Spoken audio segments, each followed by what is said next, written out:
जगत असतात, ते समाजासाठी जगत असतात. म्हणून समाजसेवेचा महायज्ञ म्हणायला काय हरकत नाही असं आदरणीय मॅडमचं कार्य आहे. त्यांच्या बाबतीत जर बोलायचं झालं तर जगातील सर्वोच्च आंतरराष्ट्रीय नोबेल पीस पुरस्कार प्राप्तीसाठी नामांकित असं व्यक्तिमत्व. म्हणजे आपल्या अहिल्यानगरचं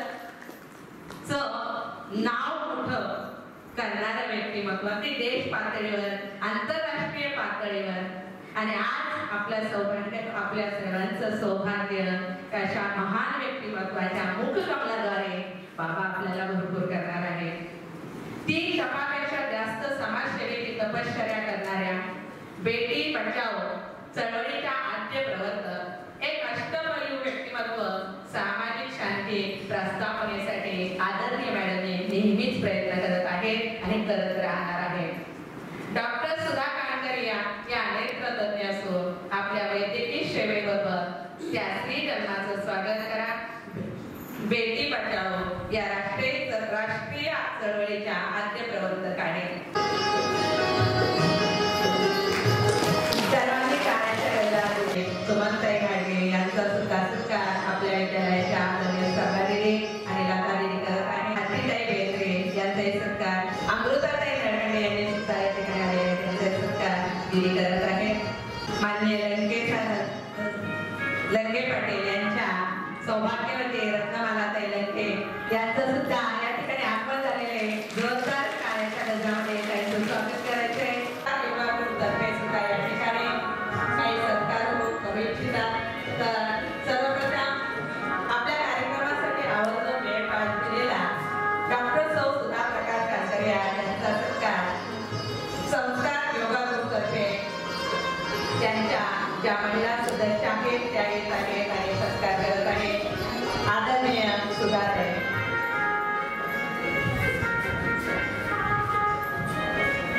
संस्कार योगा ग्रुप तर्फे हा सत्कार आहे.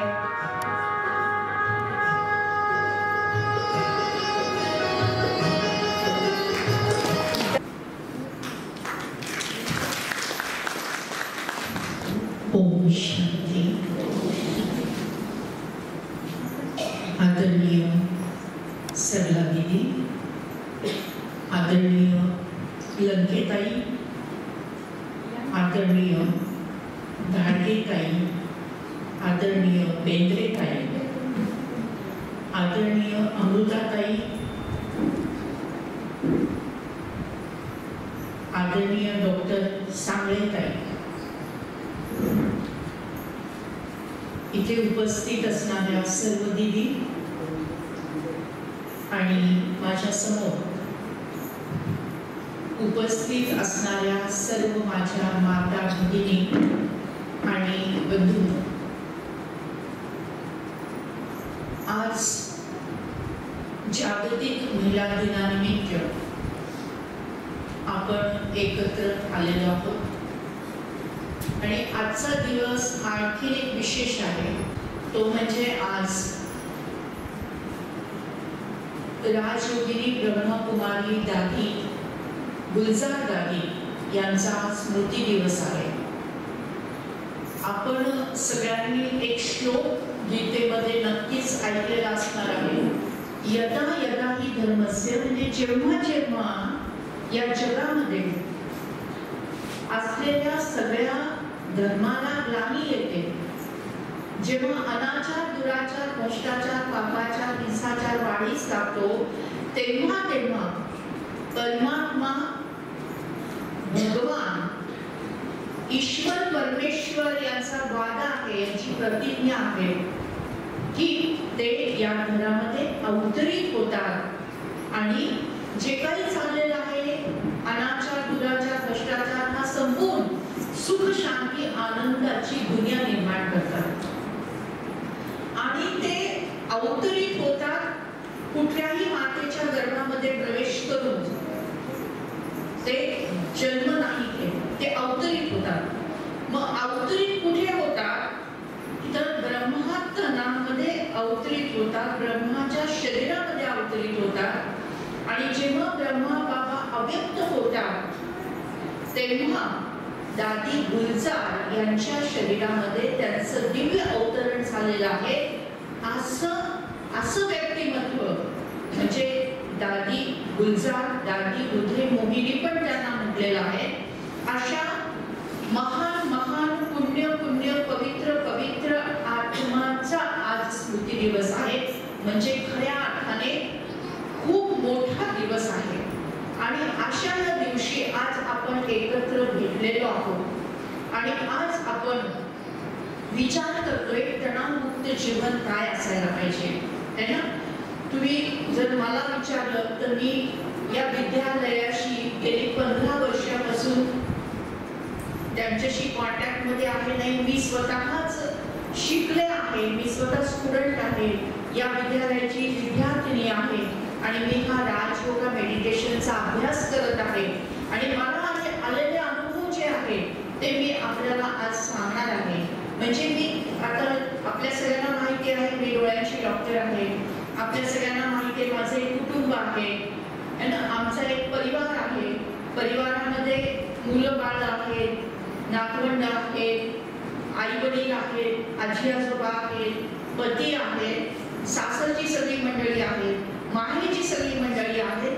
आणि असं सगळं असताना सुद्धा माझा डॉक्टरीचा व्यवसाय करता करता माझं कुटुंब, सगळ्याची कुटुंबाची काळजी घेता मी हे राजयोगा मेडिटेशन ची विद्यार्थिनी म्हणून अभ्यास सुद्धा करत आहे.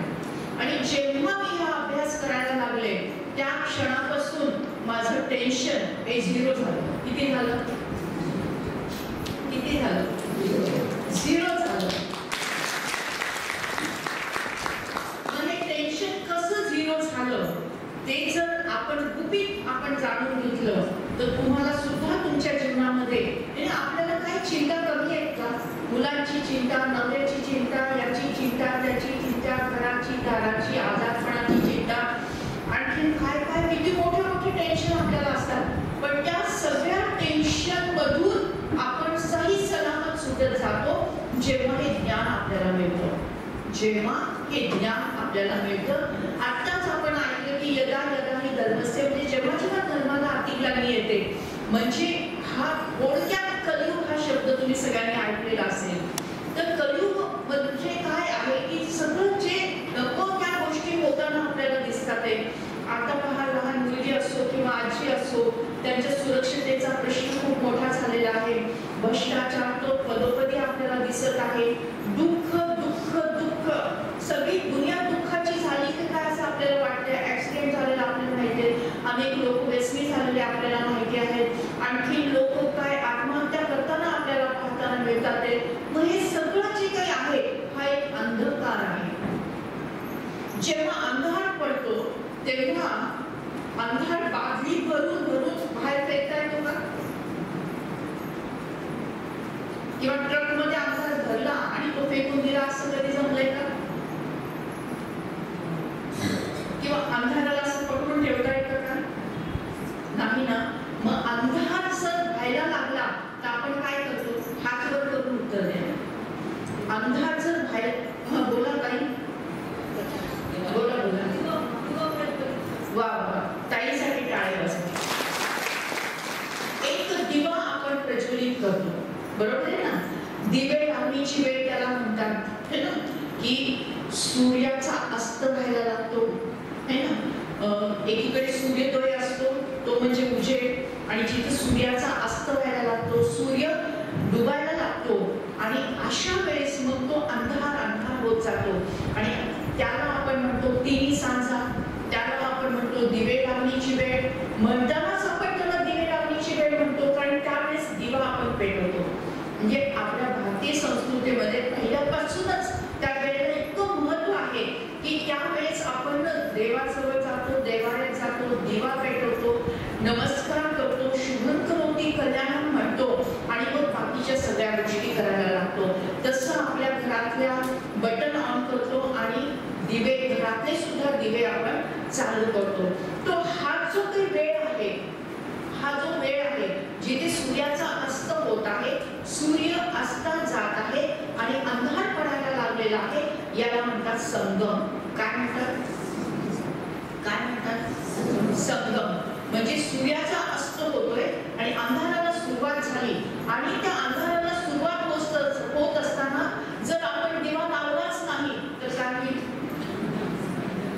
काय होईल? अंधारच अंधार राहील. मग अंधारात काही काम करता येईल का? नाही. अंधारात एकमेकांना पाहता येईल का? नाही. अंधारात एकमेकांना ओळखता येईल का? नाही. काही स्वयंपाक करायचा असेल, जेवण करायचं असेल तर करता येईल का? नाही. ऑफिसची कामं कोणाला करायची असतील ती करता येईल का? नाही. विद्यार्थ्यांना अभ्यास करता येईल का? नाही. म्हणजे आपण सूर्य अस्तात गेल्यानंतर जर दिवा पेटवला नाही तर आपल्याला काही सुद्धा करता येणार नाही. तसं हा कलियुगाचा आता अंधार पडलेला आहे. काय पडलेला आहे? सृष्टी चक्र जे आहे, या सृष्टी चक्रामध्ये आता घोर रात्र आहे, अंधार पडलेला आहे. आणि इथे जर आपण दिवा लावला नाही तर अंधारामध्ये आपण चाचपडणार आहोत, अंधारामध्ये ठेच लागून पडणार आहोत, अंधारामध्ये ऍक्सिडेंट होण्याची शक्यता वाढणार आहे आणि अंधारामध्ये काहीच कार्य कर्तृत्व आपल्याला करता येणार नाही. म्हणून दिवा पेटवला पाहिजे. मग आता हा नेमका दिवा कुठला पेटवला पाहिजे की ज्याच्यातून चिंता, दुःख, भय है ना, याचा जो काही अंधार आहे हा नाहीसा करता येईल. आणि तो दिवा म्हणजे आत्मदीप, आत्मज्योती. काय म्हटलंय त्याला? आत्मदीप आणि आत्मज्योती. आणि याच्यावर खूप सारे संशोधन झालेले आहेत देशामध्ये, परदेशामध्ये. मी तर स्वतः एक डॉक्टर आहे, तर मी डॉक्टर असल्यामुळे हे सगळं तपासून, अनुभव घेऊन आणि अनेक संशोधनाचे रिपोर्ट वाचून जेव्हा मी स्वतः अनुभव घेतला तेव्हा मला या सगळ्याची प्रचिती आली. तर तो जो काही आत्मदीप आहे, ती जी काही आत्मज्योती आहे, तर नेमकी ती कुठे आहे, कशी आहे आणि ती कशी प्रज्वलित करायची हे जर आपल्याला समजलं की तर आपल्या जीवनाचा जो अंधार आहे, आपल्या जीवनामध्ये जे कन्फ्युजन आहे, आपल्या जीवनामध्ये जे टेन्शन आहे, ते सगळे आपल्याला कमी करता येतील, घालवता येतील आणि शून्य टेन्शन राहील आणि लख असा प्रकाश आपल्या जीवनामध्ये पसरणार आहे. मग तो आत्मदीप कसा आहे, कुठे आहे, कसा तो प्रज्वलित केला पाहिजे त्याची विधी आपण समजून घेतली पाहिजे. आणि ही जी विधी मी आपल्याला सांगणार आहे ही विधी स्वतः परमपिता परमात्माने दिव्य अवतरण घेऊन ही सगळ्यांना सांगितलेली आहे. आणि जेव्हा आपण याची प्रचिती घेतो, जेव्हा आपल्याला त्याचा अनुभव येतो, तेव्हा आपलं एक एक टेन्शन कमी व्हायला लागतं. तर सर्वात आधी आपण समजून घेऊया की हा आत्मदीप कुठे असतो, कसा असतो आणि कसा तो प्रज्वलित करायचा आहे. आपल्या सगळ्यांना माहिती आहे की आपण सगळेजण कुंकू लावतो का? काही जण नाही लावत, कुंकू लावतो. त्या ठिकाणी हे आत्मदीप, ज्याला आपण आत्मदीप म्हणतो, तो आत्मदीप तो तिथे असतो. म्हणजे आपल्या दोन भुवयांच्या मध्ये जिथे आपण हळदी आणि कुंकू लावतो तिथे त्या आत्मदीपाचं स्थान आहे. आणि जेव्हा आत्मदीप प्रज्वलित होतो तेव्हाच लाईट, तेव्हाच उजेड आणि तेव्हाच प्रकाश निर्माण होतो आणि आपल्या जीवनातला अंधकार हा नाहीसा व्हायला लागतो. मग स्थान समजलं सर्वांना? जिथे आपण कुंकू लावतो तिथे एक आत्मदीप असतो. मी म्हटलं की मी डॉक्टर आहे, त्यामुळे मला सायंटिफिक रित्या, वैज्ञानिक दृष्टीने सुद्धा हे सिद्ध झालेलं आहे. भारतामध्ये, अमेरिकामध्ये अनेक शास्त्रज्ञांनी हे सिद्ध केलेलं आहे की जो आत्मदीप आहे हा इथे कपाळाच्या मध्यभागी दोन भुवयांच्या मध्ये जिथे आपण कुंकू लावतो तिथे त्याचं स्थान आहे. आणि ती एक आत्मज्योत, आत्मदीप आहे. आणि त्यालाच आपल्याला प्राण ऊर्जा किंवा प्राण सुद्धा म्हणता येईल. काय म्हणता येईल? प्राण म्हणा, प्राण. त्यालाच आत्मदीप, त्यालाच प्राण म्हटलं जातं. जर शरीरातून प्राण निघून गेला तर काय होतं?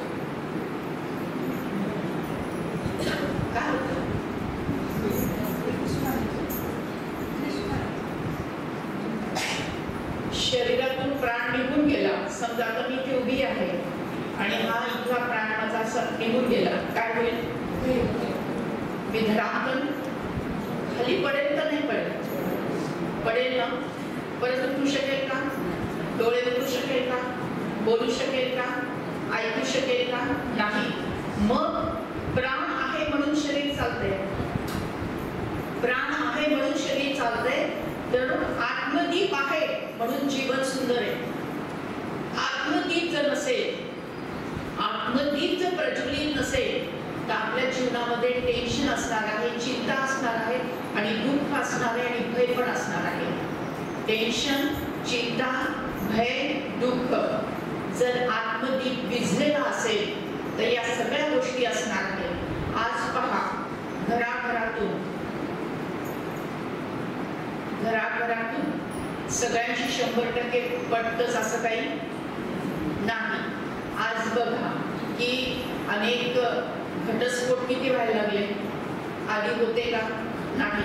आता तर आधी तर एकत्र कुटुंब पद्धती होती, आता तर छोटे कुटुंब आहे तरी पण पटत नाही, घटस्फोट होतात. लग्न झालं की 6 महिन्यात, 1 वर्षात, 1.5 वर्षात घटस्फोट व्हायला लागले. बरं, नातेवाईकांशी सुद्धा एकमेकांशी कोर्टाच्या केसेस, वादावादी या पण किती वाढलेल्या आहेत. ऍक्सिडेंट पहा किती वाढलेले आहेत. आत्महत्याचं प्रमाण किती वाढत चाललेलं आहे. आणि अकाली मृत्यू म्हणजे बाळ 2 वर्षाचा असेल, अकाली मृत्यू आहे. 18 वर्षाचा असेल, अकाली मृत्यू आहे. हार्ट अटॅकचे प्रमाण किती वाढत चालले. कॅन्सर म्हणता किती वाढत चालला. व्यसन किती वाढत चाललेली आहे. हे सगळं कशाचं लक्षण आहे की आपण स्वतःची ओळख स्वतः विसरलोय आणि आपण स्वतःला शरीर समजून लागलेलो आहे. त्यामुळे या सगळ्या देहभानामध्ये आल्यामुळे या सगळ्या चिंता, भय, या सगळ्या गोष्टी निर्माण झालेल्या आहेत. पण जेव्हा आपल्याला हे समजतं की मी आत्मा आहे, प्राण आहे, प्राणला दुसऱ्या भाषेत आत्मा म्हटलेला आहे. काय म्हटलंय? आत्मा. काय म्हटलंय? आत्मा शब्द ऐकायला आणि बोलायला थोडा जड जातो, कारण युजली आपण तो शब्द कधी वापरतो जेव्हा श्रद्धांजली असेल, है ना. जेव्हा श्रद्धांजली असेल तेव्हा उभं राहून आपण काय म्हणतो की या आत्म्याला शांती लाभू दे, त्याला सद्गती मिळू दे, असं आपण म्हणतो. पण बाकी वेळेस आणखीन एकदा आत्मा आपण शब्द वापरतो, तो म्हणजे भटकणारी आत्मा, है ना. बाकी तिसरा आत्मा आपल्याला माहितच नाहीये. परंतु हे सत्य आहे की प्रत्येक व्यक्ती ही आत्मा आहे. प्रत्येक व्यक्ती ही आत्मा आहे आणि ही आत्मा या शरीराला चालवते. आणि आत्माच निघून गेल्यानंतर हे शरीर काही सुद्धा करू शकत नाही. मग हीच आत्मज्योत आहे, हाच आत्मदीप आहे आणि हाच आत्मा आहे आणि हे जीवन आहे, हाच प्राण आहे. जेव्हा हे आपल्याला पक्क समजतं आणि त्याच्यावर जेव्हा आपण ध्यान केंद्रित करायला लागतो तेव्हा आपल्या जीवनातलं भय, चिंता, दुःख, टेन्शन हे हळूहळू कमी व्हायला लागतं. मग जेव्हा आपण हे समजतं की मी आत्मा आहे आणि हे शरीर हे आत्मा म्हणजे आत्मा हे शरीर चालवत आहे. आणि आत्म्याची सर्वात मोठं टेन्शन आपल्याला जीवनामध्ये कधी येतं सांगा बरं?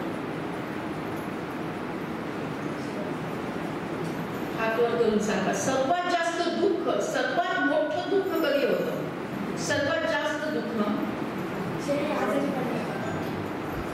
आजारी पडल्यावर. त्यापेक्षा जास्त दुःख कधी होतं सांगा?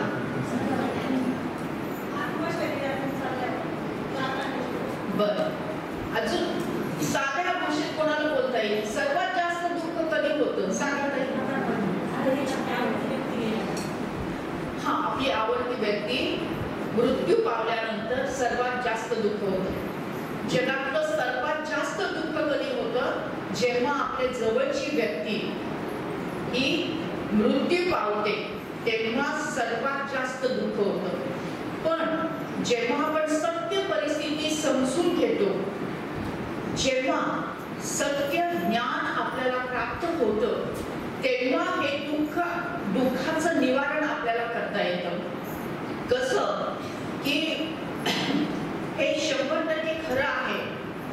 म्हणजे स्पिरिच्युअली तर खरं आहेच, अध्यात्मशास्त्र ते सांगतच आहे, धार्मिक शास्त्र सुद्धा सांगते, गीता सुद्धा सांगतेय, आणि आमचं सायन्स विज्ञान सुद्धा हे सांगतं की आत्मा अजर अमर अविनाशी आहे.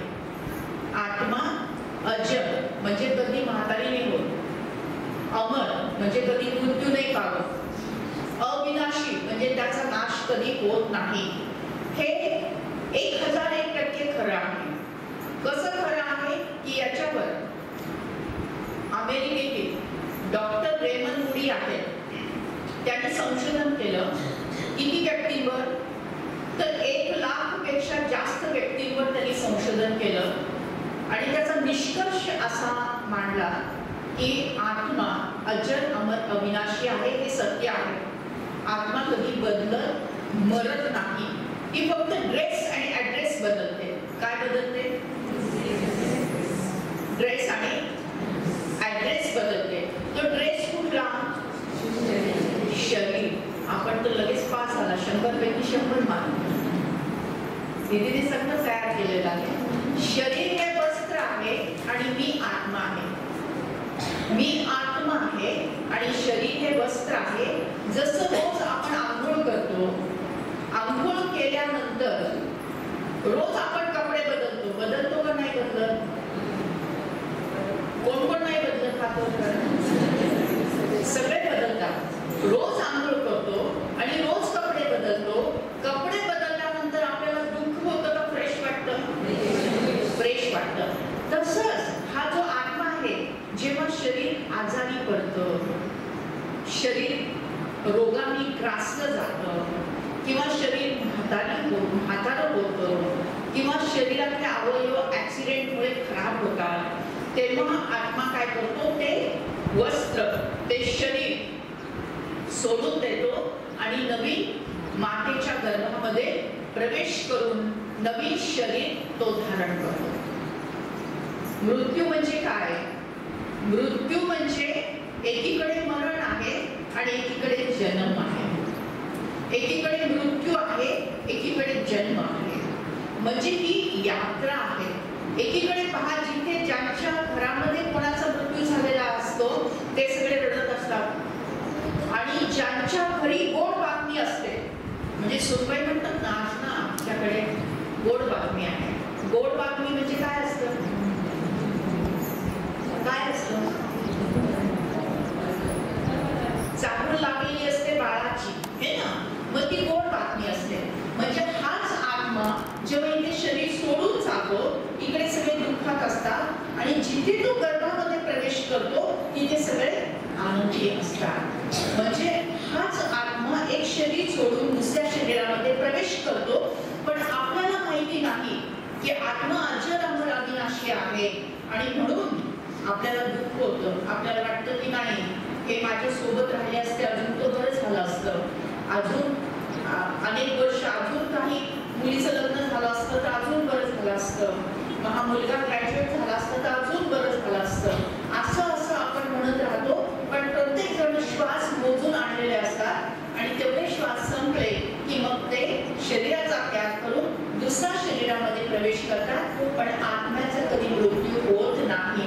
त्यामुळे दुःख करणं, फार काळ रडणं, यापेक्षा आपण कीर्तन करणं, भजन करणं, त्यांना सद्भावना देणं, त्यांच्यासाठी गरिबांना दान पुण्य करणं, या सगळ्या जर आपण गोष्टी केल्या है ना, तर मग त्यांना जी एनर्जी मिळते ती त्यांच्या पुढच्या प्रवासामध्ये त्यांना मदत करत असते.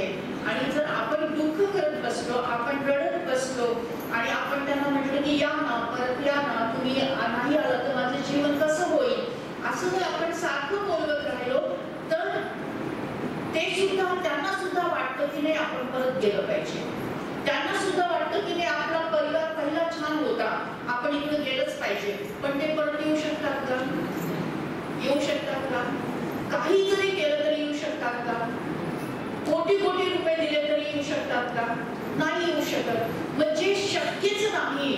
आणि ज्याच्यामुळे त्यांनाही दुःख होत आहे, आपल्यालाही दुःख होत आहे, तर मग अशा गोष्टी न करणं सर्वात चांगलं.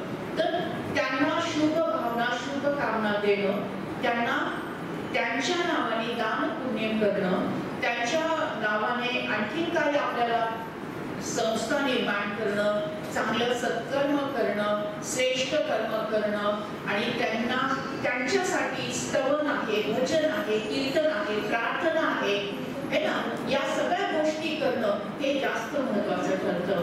म्हणजे सर्वात मोठं दुःख जे आहे हे आपल्याला कोणाच्या व्यक्तीचं मृत्यू झाल्यानंतर होत असतं, परंतु या दुःखाचं निवारण जेव्हा होतं, म्हणजे जेव्हा हे आपल्याला सत्य ईश्वरी ज्ञान मिळतं, तेव्हा या दुःखातून आपण सहज बाहेर येऊ शकतो, स्वतःच्या मनाला समजावू शकतो की आत्मा कधीही मरत नाही, त्याने फक्त आपलं शरीर, ड्रेस आणि ऍड्रेस म्हणजे स्थान बदललेलं आहे.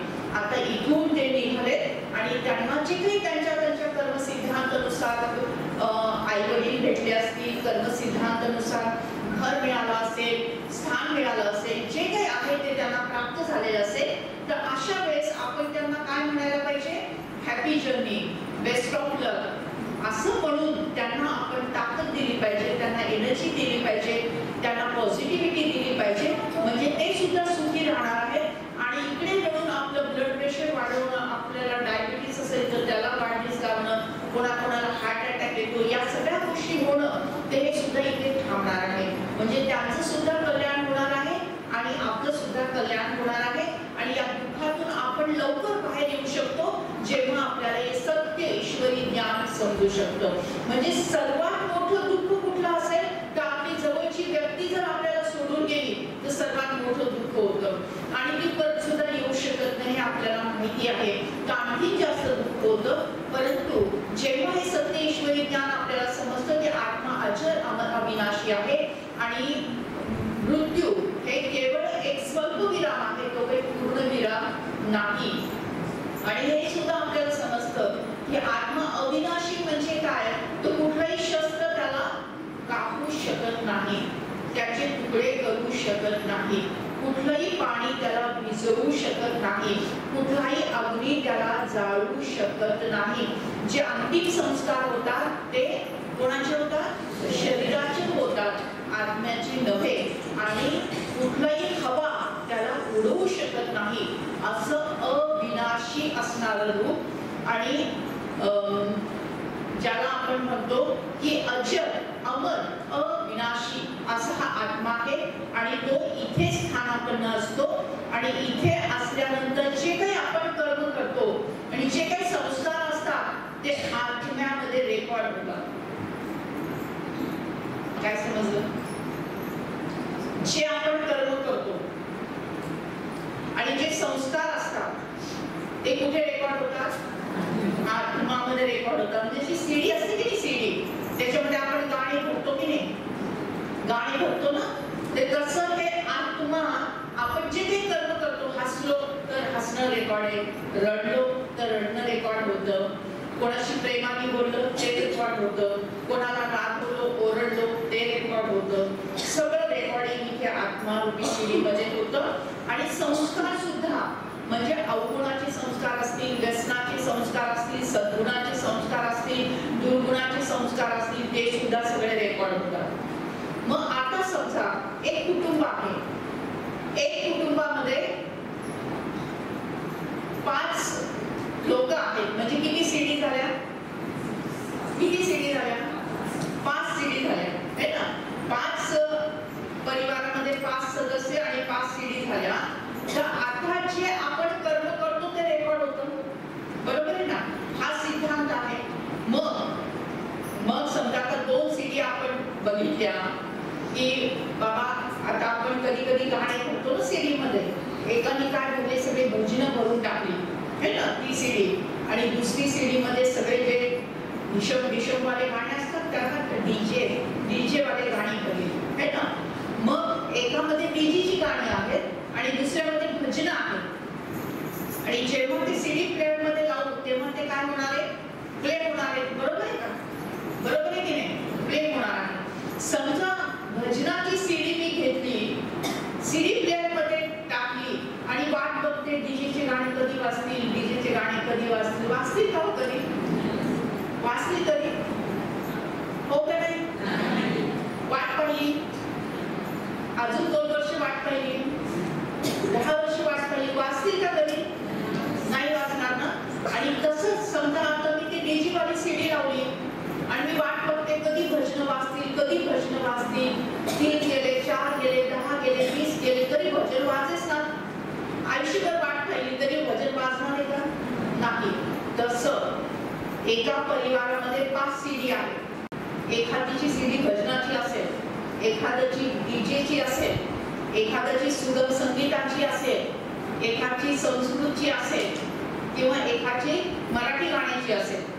तर एकमेकांना है ना, ती प्रत्येक सीडी वेगळी, प्रत्येकाचं रेकॉर्डिंग वेगळं आहे.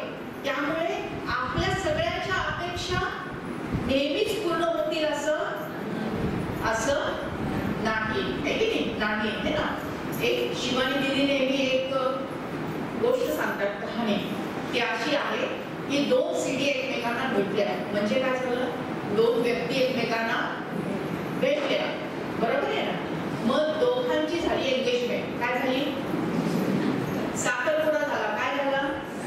साखरपुडा झाला. साखरपुडा झाल्यानंतर मग मुलीला काय वाटलं की बाबा या मुलाला ना गुलाबी रंग खूप आवडतो, पण तिला तर काही आवडत नव्हता, पण तरी त्याला आवडतो ना म्हणून ती गुलाबी साडी घेऊन भेटायला जायची, साडी घालून भेटायला जायची. त्याला पण खूप आनंद व्हायचा की बाबा बाबा माझी आता हिच्याशी माझी एंगेजमेंट झाली, माझी होणारी पत्नी मला जे आवडतं ते गुलाबी रंगाची साडी घालून आली. आणि हिला काय आवडायचं, ते त्याला काय आवडायचं, तर मुलीला आवडायचं की आपला ब्ल्यू कलरचा शर्ट त्याने घातला पाहिजे. आणि त्याला ब्ल्यू कलर आवडायचा नाही, तरी पण हिला आवडतो म्हणून तो घालून यायचा. मग तिलाही आनंद व्हायचा की वा वा वा किती छान आहे ना माझा नवरा, होणारा नवरा वगैरे. असं सगळं चालायचं कुठपर्यंत? लग्न होईपर्यंत. लग्न होईपर्यंत दोघांनी एकमेकांची काळजी घेतली आणि दोघांनी एकमेकांना जे आवडेल ते करत गेले. स्वतःला आवडत नव्हतं तरी ते करत गेले. पण एकदा झालं लग्न, 2 सीडीचं झालं लग्न. आणि लग्नानंतर मग सारखं सोबत राहायचंय ना. आधी तरी कधी मध्ये भेटत होते आणि लग्नानंतर तर सोबतच राहायचं. मग सोबत राहिल्यानंतर मग समजा ही भजनाची सीडी आहे बरं का याच्यामध्ये आणि ही ना डीजेची सीडी आहे बरं का.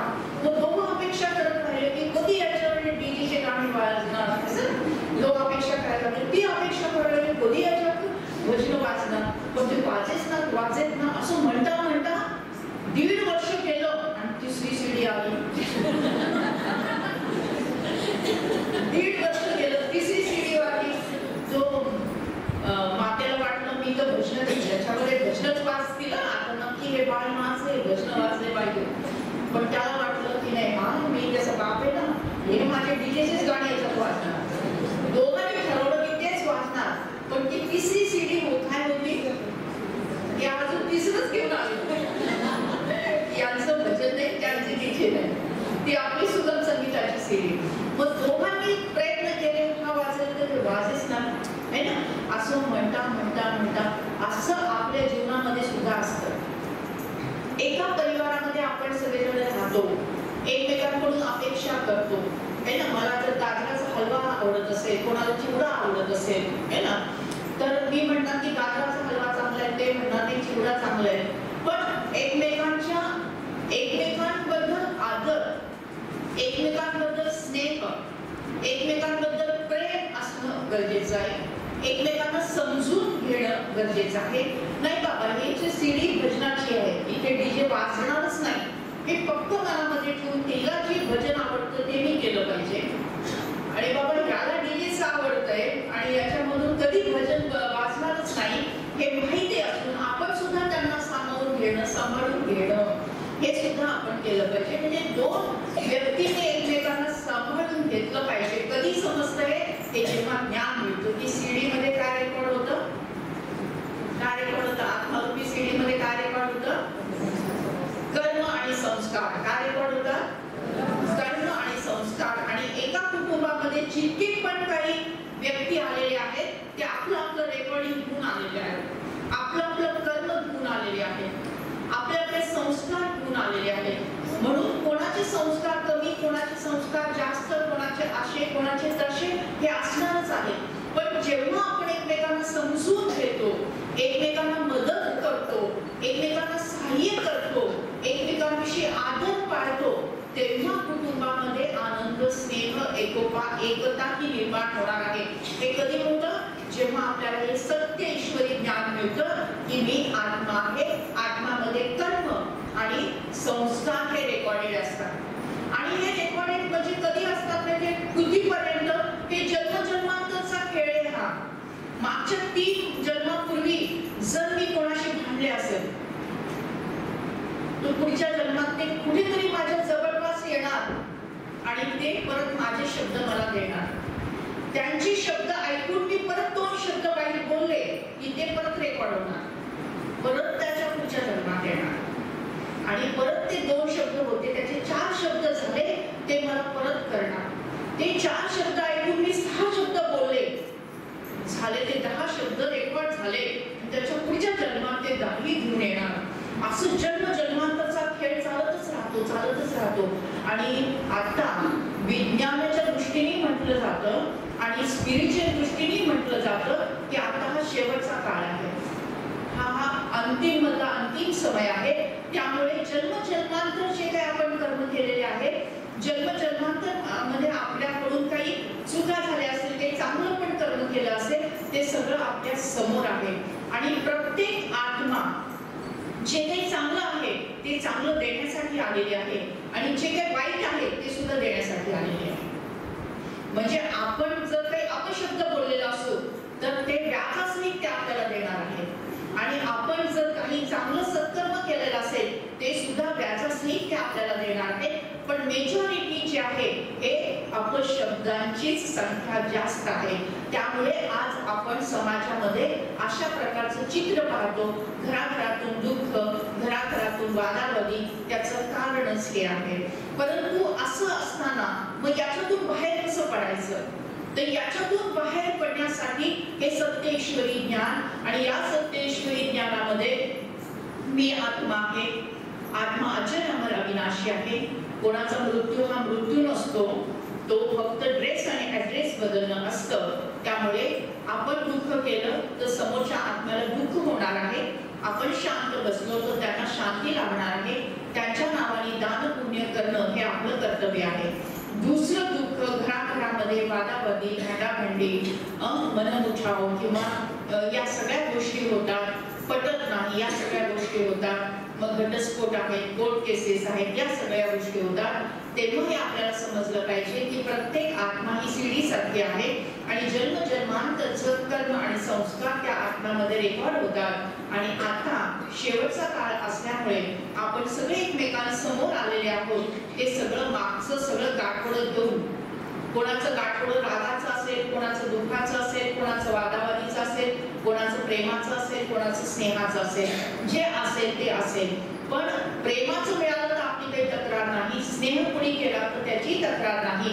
पण कुणी आपल्याला टोचून बोललं, कुणी आपल्याला दुःख दिलं, कुणी आपल्याला नको त्या गोष्टीचा आरोप प्रत्यारोप केला तर ते मात्र आपल्याला सहन होत नाही. पण अशा वेळेस परमात्मा आपल्याला सांगतात की याला साक्षी भावाने पाहिलं पाहिजे. म्हणजे परमात्माचे महावाक्य आहे की साक्षी भाव से देखो और सकाश दो. म्हणजे साक्षी भावाने याला पाहिलं पाहिजे की तो एक आत्मा आहे आणि नाही या जन्मामध्ये मी काही वाईट केलं नसेल, पण मागच्या काही जन्मामध्ये जाणत्या-अजाणतेपणे माझ्याकडून काही जर चूक झाली असेल तर ती चूक आणि त्या चुकाचं गाठोडं घेऊन हा व्यक्ती माझ्या समोर आलेला आहे, हा आत्मा माझ्या समोर आलेला आहे. ते गाठोडं मोठं करण्यापेक्षा ते गाठोडं छोटं कसं करायचं तर त्यांना माफ करून टाकायचं. त्याने अपशब्द बोलले आपण माफ करायचं, त्याने भांडाभांडी केली आपण माफ करायचं. कारण मग परत शब्दाला शब्द, परत भांड्याला भांड लावून परत अजून रेकॉर्डिंग होईल आणि ते परत अजून पुढच्या जन्मात आपल्याला फेडावं लागेल. म्हणजे जन्मजन्मांतर कर्म आणि या सगळ्या गोष्टी आपल्या समोर येणार आहेत. मग ज्यांच्याशी आपल्या असं मनमुठाव असेल किंवा आपला विचारांची वेगळी जुळत नसेल किंवा कुणी आपल्याला काही बोललं तर सगळ्यांना माफ करून टाकणं हे फायनल आन्सर आहे. त्याला माफ करून टाकणं आणि त्यांच्याविषयी परमात्माकडे प्रार्थना करणं की बाबा इस आत्मा का कल्याण करो, या आत्म्याचं कल्याण होऊ दे, असं जर आपण केलं तर त्यांचं जे काही निगेटिव्हिटीचं गाठोडं जे आहे, जे दुःख घेऊन आलेलं जे गाठोडं आहे, ते हळूहळू मोठं गाठोडं छोटं छोटं होतं, अजून छोटं होतं, अजून छोटं होतं, अजून छोटं होतं, आणि एक दिवस येतो की ते समाप्त होतं. तोच माणूस आपल्याशी प्रेमाने बोलायला लागतो. पण आपण म्हणतो किती वाट बघायची ना, किती वाट बघायची, आता लग्न झालं, असं झालं, इतकं सहन केलं मी, इतकं सहन केलं मी, इतकं सहन केलं, हे ना, इतक्या वर्षापासून सहन करत आहे, किती सहन करायचं.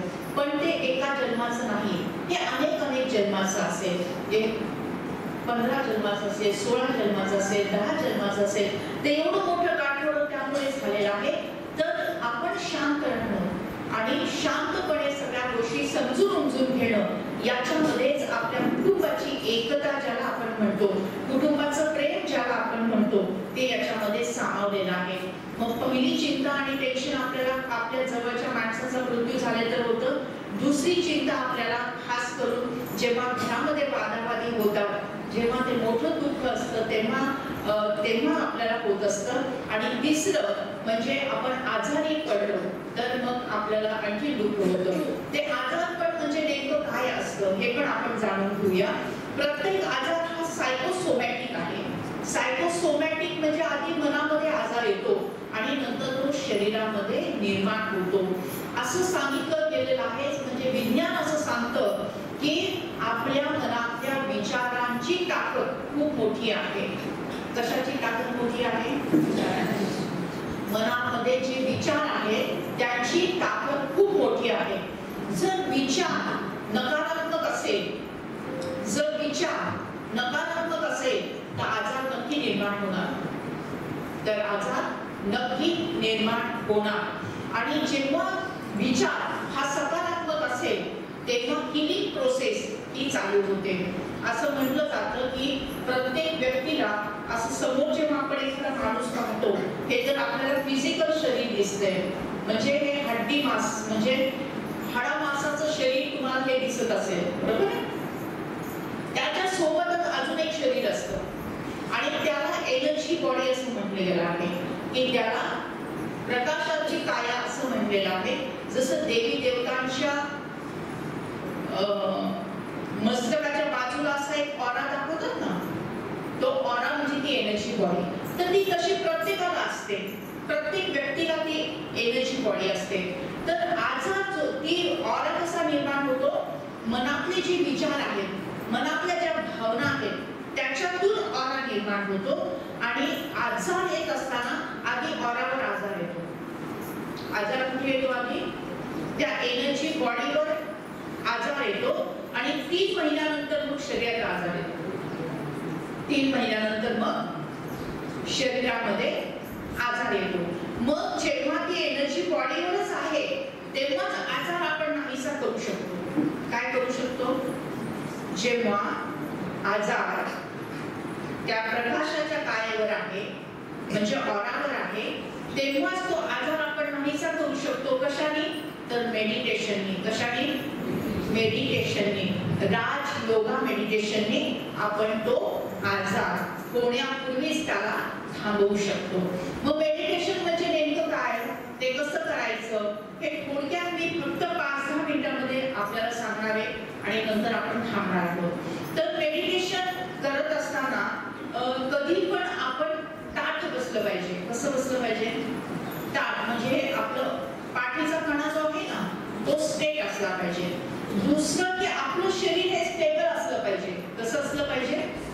स्थिर असलं पाहिजे, स्टेबल असलं पाहिजे. कुठली मुद्रा घ्यायला पाहिजे असं काही नाहीये, पण स्टेबल म्हणजे हालचाल नाही झाली पाहिजे शरीराची. तिसरं की डोळे उघडे ठेवून मेडिटेशन केलं जातं, परंतु सुरुवातीच्या काळामध्ये आपण डोळे बंद करून सुद्धा मेडिटेशन करू शकतो. आता मेडिटेशनचा एक फॉर्म्युला आहे. तो फॉर्म्युला म्हणजे AVF. A म्हणजे ॲटो सजेशन, V म्हणजे व्हिज्युअलायझेशन आणि F म्हणजे फिलिंग्स. AVF. A म्हणजे ॲटो सजेशन, V म्हणजे व्हिज्युअलायझेशन आणि F म्हणजे फिलिंग्स. मराठी सांगते. सजेशन म्हणजे स्वयं सूचना, आपण स्वतःला स्वतः दिलेल्या सूचना. नंबर 1 व्हिज्युअलायझेशन म्हणजे चित्र निर्माण करणं. मी म्हटलं आई, तर आईचं चित्र समोर आलं. आणि फिलिंग्स म्हणजे आई म्हणजे प्रेम, बरोबर आहे ना, ते फिलिंग्स आपल्या मनामध्ये आलं पाहिजे. मग ॲटो सजेशन करत असताना म्हणजे स्वयं सूचना करायच्या, त्याचं चित्र निर्माण करायचं आणि त्याचेच फिलिंग निर्माण करायच्या. हे जर 3 गोष्टी एकत्र आल्या तर आपल्या ब्रेन मध्ये न्यूरोप्लास्टिसिटी होते. म्हणजे हा शब्द विसरून जा. न्यूरोप्लास्टिसिटी म्हणजे आपल्या ब्रेन मध्ये सगळे इम्प्रेशन त्यानुसार उमटतात आणि आपलं शरीर तसं काम करायला लागतं. आपलं शरीर तसं काम करायला लागतं. समजा मी म्हटलं की मी ना स्वस्थ आहे, स्वस्थ म्हणजे मी निरोगी आहे. मी काय म्हटलं, मी निरोगी आहे. तर निरोगी असण्याचं चित्र मी निर्माण केलं आणि निरोगी असण्याची फिलिंग निर्माण केली, तर माझ्या ब्रेन मध्ये माझं ब्रेन म्हणजे मेंदू काय म्हणेल की मी निरोगी आहे, मी निरोगी आहे, मी निरोगी आहे. मग मेंदू सगळ्या शरीराला एक असं सिग्नल देईल की मी निरोगी, मी निरोगी, मी निरोगी, आणि संपूर्ण शरीर हळूहळू निरोगी व्हायला लागेल. त्याच्यावर एक रिसर्च झाला. त्या रिसर्चचं नाव आहे पियानो रिसर्च. लक्ष देऊन ऐका, त्या रिसर्चचं नाव आहे पियानो रिसर्च. तर त्याच्यामध्ये 2 ग्रुप बनवले गेले. एका ग्रुपला हातामध्ये पियानो दिला आणि सांगितलं की रोज 2 तास तुम्हाला तो पियानो वाजवायचा आहे. आणि दुसरा ग्रुप होता, त्याला पण सांगितलं की तुम्हाला पण पियानो रोज 2 तास वाजवायचा आहे, परंतु त्यांच्या हातात पियानो दिला नाही. त्यांना सांगितलं तुम्ही मानसिक रीतीने तो पियानो वाजवा.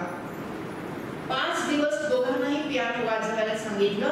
एका ग्रुपने हातात पियानो घेऊन वाजवलं आणि दुसऱ्या ग्रुपने मानसिकरित्या वाजवलं. आणि 5 दिवसानंतर दोघांचेही ब्रेनचे इम्प्रेशन, मेंदूचा आलेख चेक करण्यात आला. तो दोघंही 99.99% सारखे होते. म्हणजे जी ऍक्शन आपण करतो त्यामुळे जे काही परिणाम होतो, तो परिणाम केवळ मानसिक रूपाने जरी केलं तरी परिणाम होतो. मग आपण चिंता केली त्याचाही परिणाम होतो, आपण प्रफुल्लित राहिलो, प्रसन्न राहिलो, त्याचाही परिणाम होतो. मग फायदा कशामध्ये आपला, कशामध्ये फायदा आहे, कशामध्ये फायदा आहे, प्रसन्न राहण्यात फायदा आहे की नाही. मग तो एक फॉर्म्युला म्हणजे आपण जेव्हा हे स्वयं सूचना देतो, या सगळ्या सकारात्मक देतो, दिव्य देतो, त्यामुळे आपलं जीवन सुद्धा तसंच घडत जातं. तर त्याला मेडिटेशन म्हटलं आहे. 10 मिनिटाचं आपण मेडिटेशन शेवटी करणार आहोत. तर शेवटचा मुद्दा सांगते की एक समीकरण त्याला म्हणू किंवा इक्वेशन त्याला म्हणू. ते असं आहे की चिंता बरोबर परिस्थिती भागिले मनस्थिती. चिंता बरोबर परिस्थिती भागिले मनस्थिती. म्हणजे tension is equal to situation divided by mind power.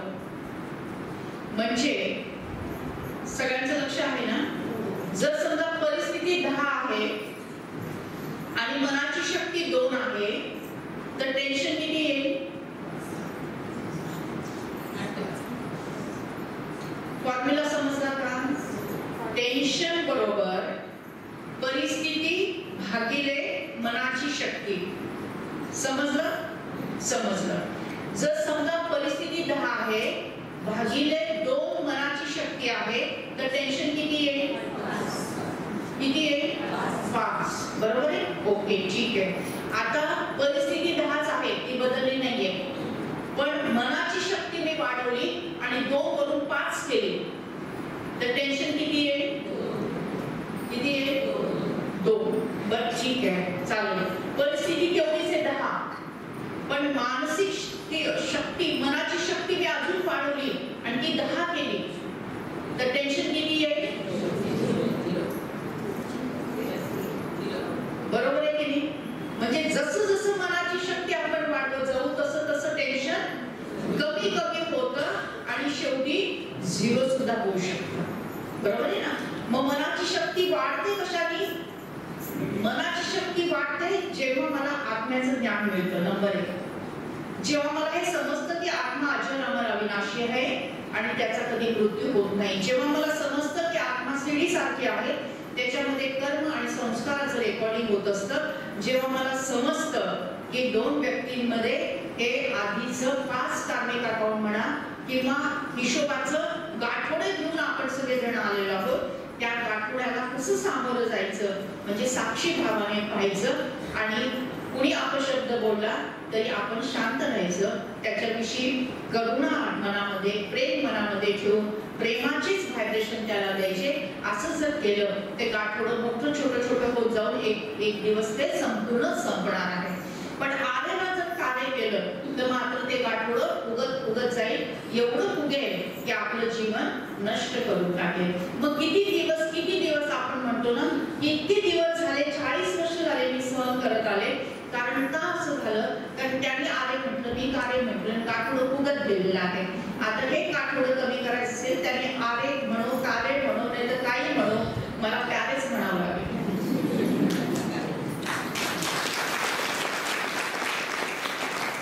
मी प्रेमाने वागले, स्नेहाने वागले, समजुतीने वागले, तर मग अपेक्षा कुठे न ठेवता फक्त प्रेम करत राहिले.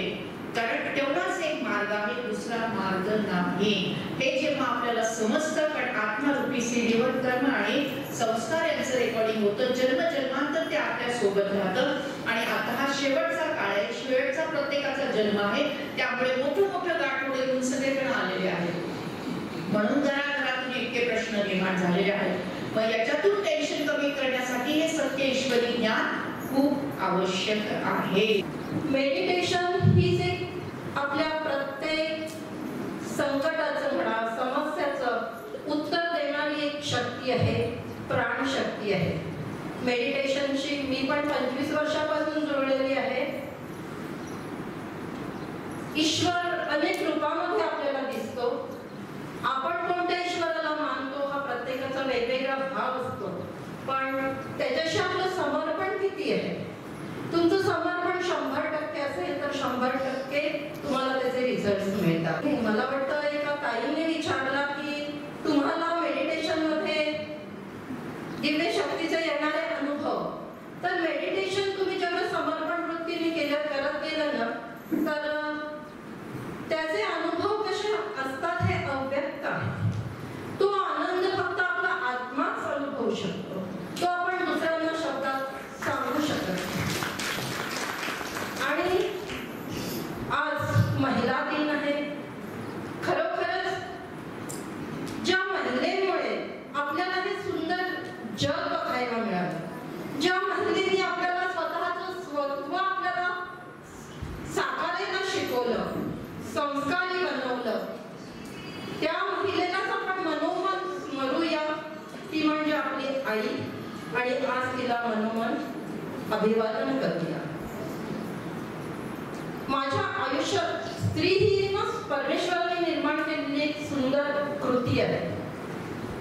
तिच्यामध्ये दातृत्वाची भावना असते, तिला देण्याचं माहिती असतं. आणि असेच अनुभव आपल्याला आयुष्यामध्ये येत असतात. आणि आपल्यामध्ये शक्ती नसतानाही, आपल्याकडे ती परिस्थिती नसतानाही आपल्याकडे आपल्या हातून कसं कार्य होतं हे आपल्याला कळतही नाही. आणि ते कार्य आपण नाही तर ते परमेश्वर करतात. शांती म्हटलं जातं, जिसकी रचना इतनी सुंदर वो कितना सुंदर होगा. खरोखर श्री बाबांच्या घरामध्ये आपण सगळ्या महिला आल्या, त्या महिला खरोखरच खूप भाग्यवान म्हणावं लागेल. कारण घराची फाउंडेशन, घराचं फाउंडेशन ही महिलाच असते आणि महिलावर सगळ्या गोष्टी डिपेंड असतात. महिलांनी जर ठरवलं की नाही मला चांगलं वागायचंय, घरातल्या सदस्यांना पण मला चांगलं वागवायचंय, मला घरापासून सुरुवात करायची, तर मला गल्ली पण सुधारायची, मला गाव पण सुधारायचंय. कारण महिला ह्या खूप गोष्टींना निमित्त असतात. आपण पाहतो घरामध्ये छोटी मुलं असतील तर आईच्या सानिध्यामध्ये ती जास्त असतात. मग आई जसं त्या मुलाला शिकवेल तसं ते मूल शिकत जातं.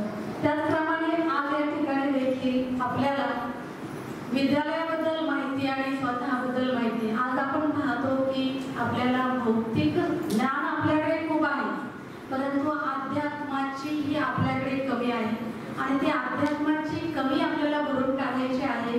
तर त्यासाठी आज आपण आपल्याकडे सुधाताईंना निमित्त बनवलं आणि त्या आपल्याकडे आलेल्या आहेत आणि त्यांनी आपल्याला अनमोल असं मार्गदर्शन केलेलं आहे.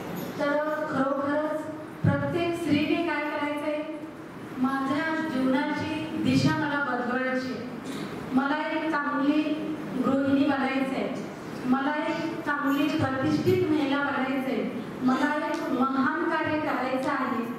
मग त्या ईश्वराने काय केलंय, आपल्या महिलांच्या डोक्यावरती हा ज्ञानाचा कलशच दिलेला आहे.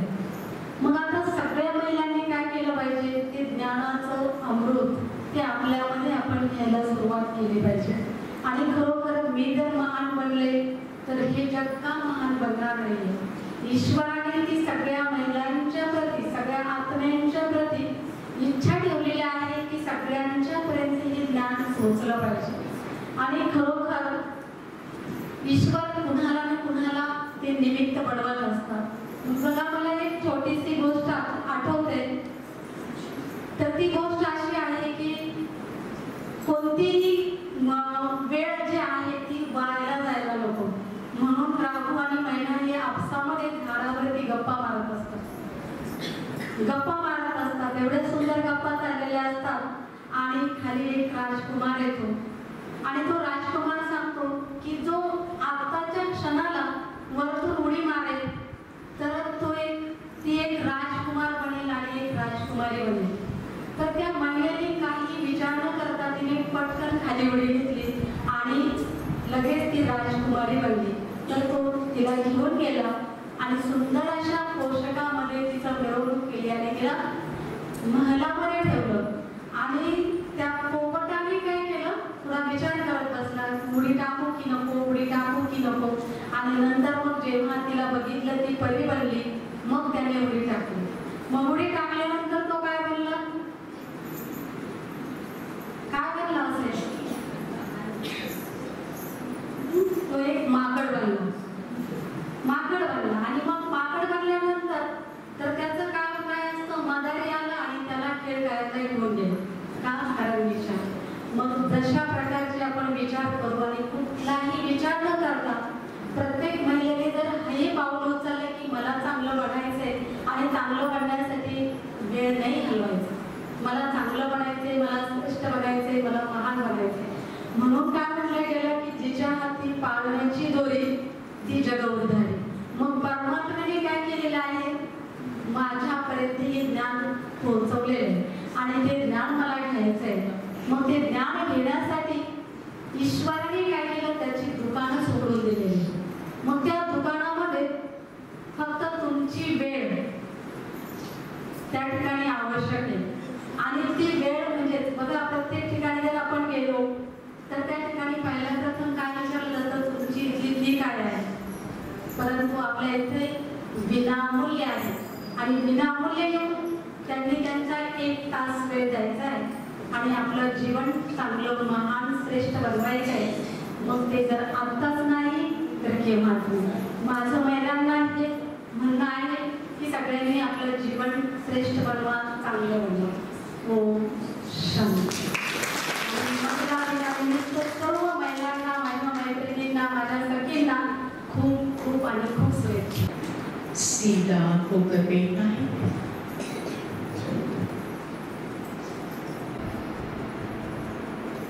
अपना पूरा ध्यान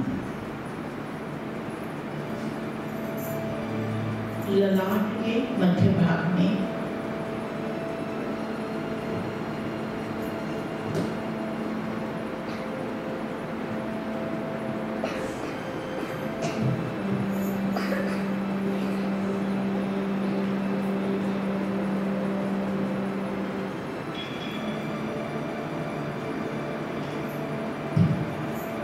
विजुअलाइज करिए एक ज्योति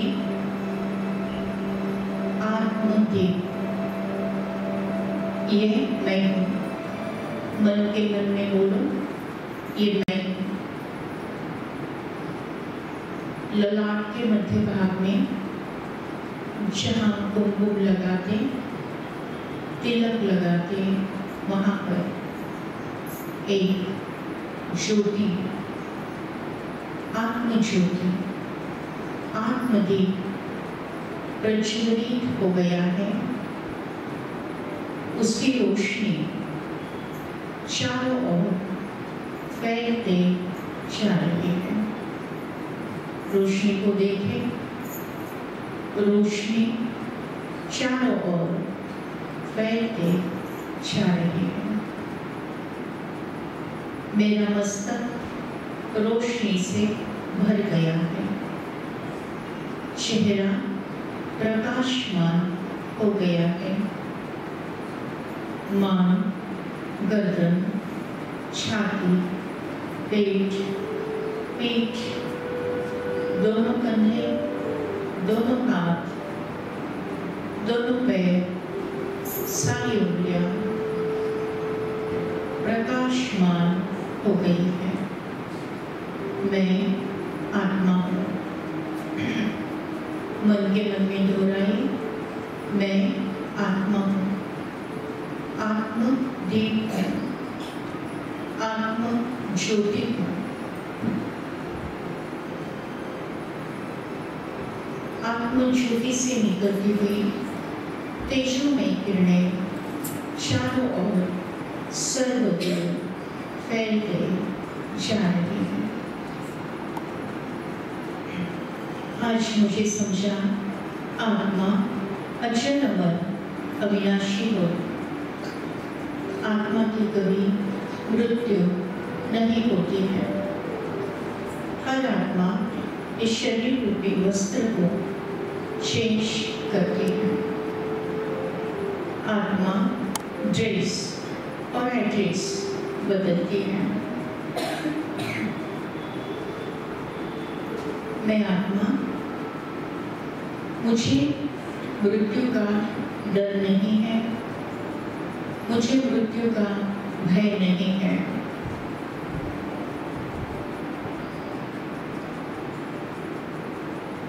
मैं आत्मा को चिर शांति के लिए दुआएं देती हूँ।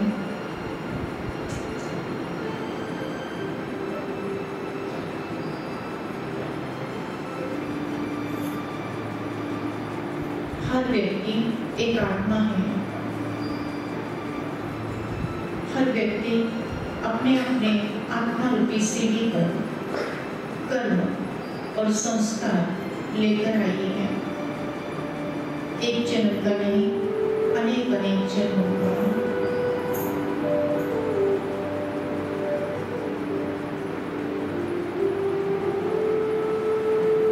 किसी की सीढ़ी वजन की हो सकती है,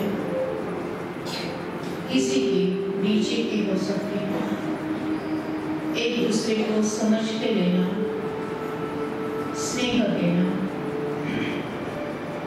माफ कर देना, माफी मांगना, शांति से जीवन जीना, इसमें ही सबकी भलाई है। अंतर मन में ज्योति जगाओ, होगा दूर अंधेरा। अंतर मन में ज्योति जगाओ, होगा दूर अंधेरा।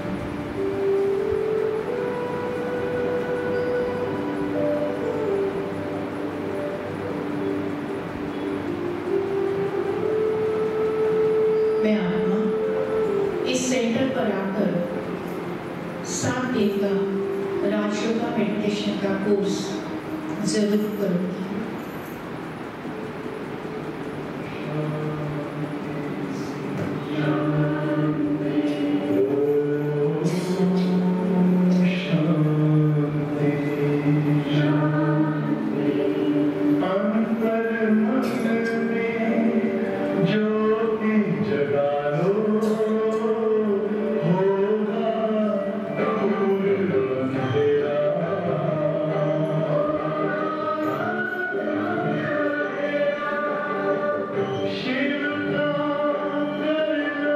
होगा